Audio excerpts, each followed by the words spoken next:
Hi అండి. నాది Sairam Telugu top 5 channel అండి. ఈరోజు ఇల్లు ఇల్లాలు సీరియల్ ప్రోమో అండ్ ఎపిసోడ్‌లో ఏం జరిగిందో తెలుసుకుందాము. ప్రేమను ధీరజ్ వచ్చేసి ఒక రూమ్‌లో అయితే కూర్చుంటారండి. ప్రేమ ఏడుస్తూనే ఉంటుంది. నా జీవితం ఇలా అయిపోయింది. ఏంది నా బతుకు.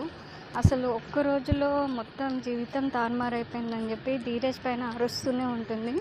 ధీరజ్ అయితే ప్రేమ ఎంత తిట్టినా చాలాసేపు ఓపికగా వింటూ ఉంటాడు. తర్వాత తను ఇక నువ్వు ఆపేస్తావా, అసలు నేను దేనికోసం నేను మ్యారేజ్ చేసుకున్నా, నా జీవితం పణంగా పెట్టి నేను నిన్ను చేసుకున్నా, లేకపోతే నువ్వు పోలీస్ స్టేషన్లో ఉండు ఇప్పటి వరకు వచ్చేసి అని చెప్పి ధీరజ్ అయితే మాట్లాడుతూ ఉన్నాడండి. ఎంత చెప్పినా ధీరజ్ ప్రేమ అయితే కన్విన్స్ కాదండి. నేను పక్కింట్లో ఉండి మీ ఇల్లు చూసుకుంటూ ఉండేదాన్ని, కానీ ఇప్పుడు ఈ ఇంట్లో నుంచి నా ఇంట్లో వాళ్ళని చూడాల్సిన పరిస్థితి ఏర్పడింది. ఇంతకంటే దౌర్భాగ్యం ఇంకొకటి ఏదన్నా ఉంటుందా? నా తల్లిదండ్రులని కలవలేను, నేను చూస్తూ కూడా నేను మాట్లాడలేను. ఇలాంటి పరిస్థితి నాకు ఎప్పుడు వస్తుందని నేను కలలో కూడా ఊహించుకోలే. నువ్వు అసలు నిన్ను చూస్తేనే నాకు అసహ్యం వేస్తుంది. అలాంటిది నువ్వు నా మెడలో తాళి కట్టినవంటే నాకు పాములు జర్రులు పాకినట్టు అనిపిస్తున్నాయని చెప్పి ప్రేమ అయితే ధీరజ్తో అంటూ ఉంటుందండి. ఇక నర్మద వచ్చేసి వాళ్ళ అత్తమ్మ దగ్గరికి వెళ్ళి ఎవరూ భోజనం చేయట్లేదు, ఇంకా ఎన్ని రోజులు అత్తమ్మ ఇలా ప్రతి ఒక్కరికి చెప్పాలి అని చెప్పి అంటే తను అంటూ ఉంటుంది, ఇప్పుడు ఎవరు వస్తారు, ఎవరి బాధలో వాళ్ళే ఉన్నారు, నువ్వేమన్నా చెప్పి చూడు అన్నట్టు మాట్లాడుతుంది. నర్మద అయితే మొదట వాళ్ళ బావగారి దగ్గరికి వెళ్తుందండి. వాళ్ళ బావ దగ్గరికి వెళ్ళి బావ భోజనం చేస్తూ రండి అని చెప్పి మాట్లాడుతుంది. వాళ్ళ బావ అయితే నేను రాను అని చెప్తాడు. నర్మద అయితే చెప్పేస్తుందండి, ఒకరు ముందు ఒకరు వెనకాల ఎప్పటికైనా తినాల్సిందే, ఇదే బాధ పెట్టుకొని మనం తినడం అయితే మానేయం కదా అన్నట్టు నర్మద అయితే చెప్తుంది. ఆ మాటకైతే తను లేస్తాడండి. అలాగే నర్మద వాళ్ళ అత్తమ్మ తమ్ముడు కూడా తన దగ్గరకు కూడా పోయి మీరు కూడా రండి, ఈ బాధ వద్దు, నా మ్యారేజ్ అయినప్పుడు కూడా ఇలాంటి సిచ్యువేషనే ఇదే ఇంట్లో ఉండేది, కానీ ఇప్పుడు అంతా సర్దుకుపోయింది, మీరే ఇలా చేస్తే ఎలా అంటూ అందరినీ భోజనం దగ్గరికి తీసుకొని వెళ్తుందండి. ఈరోజు నర్మదాని చూస్తేనైతే ఖచ్చితంగా ప్రతి ఒక్కరి ఇంట్లో ఇలాంటి కోడలు ఉండాలి అని అనిపించేటట్టు ఎపిసోడ్ అయితే సూపర్గా ఉండబోతుందండి. ఈరోజు ఎపిసోడ్ అంతా నర్మద గురించే ఉంటుంది. అండ్ ఇంకొకటి వచ్చేసి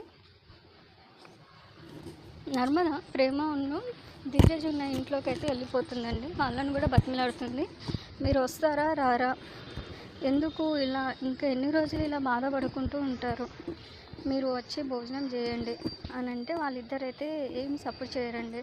వాళ్ళ అత్తమ్మ దగ్గరికి పోయి అడుగుతుంది, వాళ్ళు వస్తలేరు ఏం చేయాలి, లోపలికే తీసుకొని వెళ్తా భోజనం అని అయితే చెప్తుంది. తనైతే తీసుకుని వెళ్ళమని చెప్తుంది. 2 ప్లేట్లలో లోపలికైతే తీసుకుని వెళ్తుంది. వాళ్ళు ఎంత కన్విన్స్ చేసినా నర్మద అస్సలు భోజనం అయితే తీసుకోరు. మళ్ళీ ప్రేమ ఏడుస్తూనే ఉంటుంది, నా ఇంటికి దూరం అయినా నేను నా పొజిషన్ ఏంటి అని చెప్పి. తర్వాత నర్మదని వచ్చేసి వాళ్ళ హస్బెండ్ వచ్చేసి బయటకు గుంజుకొని వెళ్తాడు, నీతో మాట్లాడేది ఉన్నది ఒకసారి రా అని చెప్పి. తనైతే అడుగుతుంది, ఎక్కడికి, లోపల సిచ్యువేషన్ బాగాలేదు ఎక్కడికి అని అడుగుతుంది నర్మద.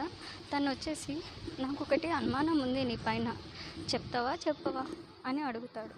తను అంటాడు, ఏం అనుమానం అని చెప్పి నర్మద అంటుంది, నాకు ధీరజ్ది ప్రేమది మీరు అందరూ కలిసే మ్యారేజ్ చేసినట్టున్నారు, తెలిసి కూడా నాకు ఏ విషయం చెప్తలేరు అన్నట్టు తనైతే అనుమానం తీస్తాడు.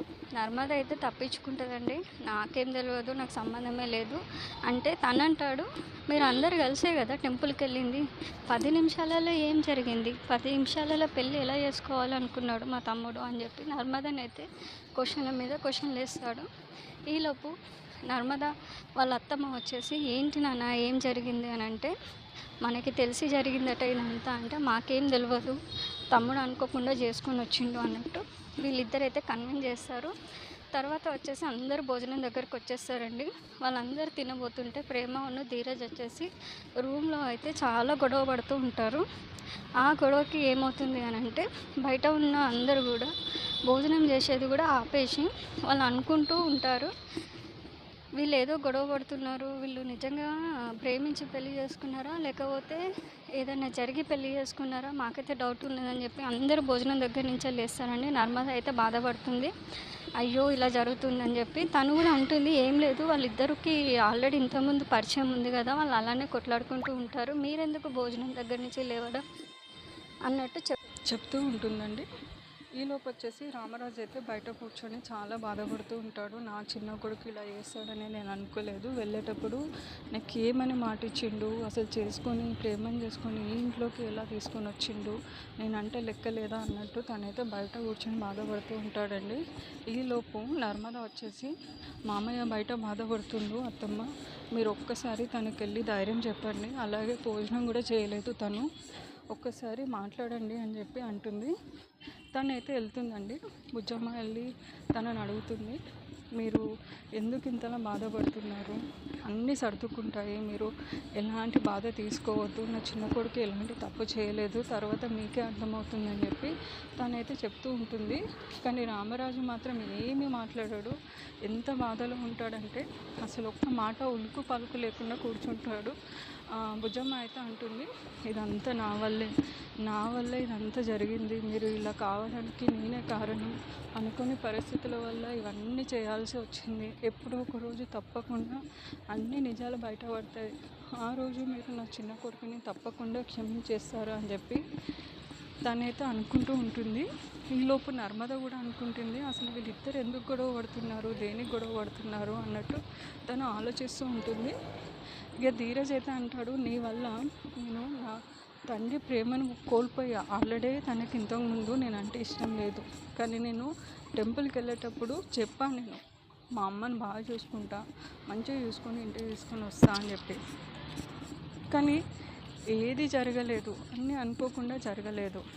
సో ఇప్పుడు మా నాన్న దృష్టిలో నేను చెడ్డవాడిని అయిపోయిన ప్రేమ, ఆ రోజు కనుక నేను నీ మెడలో తాళి కట్టకుంటే పోలీస్ స్టేషన్లో ఇప్పుడు నువ్వు ఉండు, టీవీలో వార్తలలో నీ గురించి తప్పుగా పడేది, అంటే ప్రేమ అంటుంది, తప్పుగా పడితే పడని, నువ్వు నా మెడలో ఎందుకు తాళి కట్టినావు, తాళి కట్టకుండా ఉండాల్సింది కదా, ఏదో ఒక రీజన్ చెప్పాల్సింది కదా అని చెప్పి ప్రేమ అయితే ధీరజ్ని వాయించేస్తూ ఉంటుంది.